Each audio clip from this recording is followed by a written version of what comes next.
Sarvamanthan news महाराष्ट्रामध्ये आपलं स्वागत. पाहूयात आजच्या टॉप 10 हेडलाईन्स. वाल्मिक कराड संतोष देशमुखांच्या हत्येचा मास्टर माइंड, सीआयडीने दाखल केलेल्या आरोपपत्रातून महत्त्वाची बातमी समोर.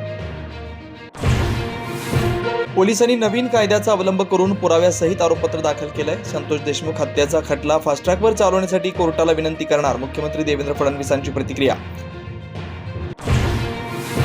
कोणती कंपनी आपल्याला खंडणी देणार नाही, जो आडवा येईल त्याला आडवा करा, विष्णू साठे तुम्हाला मदत करेल, वाल्मिक कराडच्या सुदर्शन घुलेला सूचना, सीआयडीच्या आरोपपत्रात स्पष्ट उल्लेख.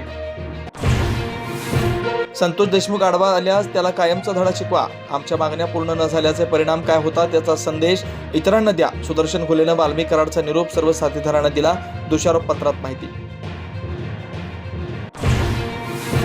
5 गोपनीय साक्षीदारांमुळे आरोपी वाल्मिक कराड अडचणी वाढल्या, कराडचे 3 आयफोन बीड पोलिसांकडून जप्त.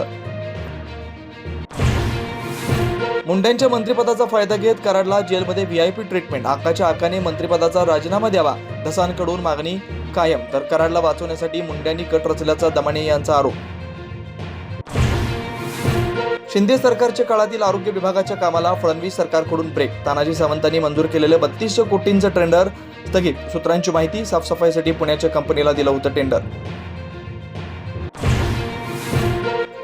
इंद्रजित सावंतांना प्रशांत कोरटकरनेच धमकी दिली, सीडीआर तपासातून स्पष्ट, कोरटकराचा आवाज मॅच केल्याचा दावा खोटा, सूत्रांची माहिती, तर नागपूर आणि कोल्हापूर पोलिसांच्या पथकाकडून कोरटकरचा शोध सुरू. प्रशांत कोरटकरची पत्नी पल्लवी कोरटकरची बेलतरोडी पोलिसात तक्रार, कुटुंबाला धमकी येत असल्याचा आरोप.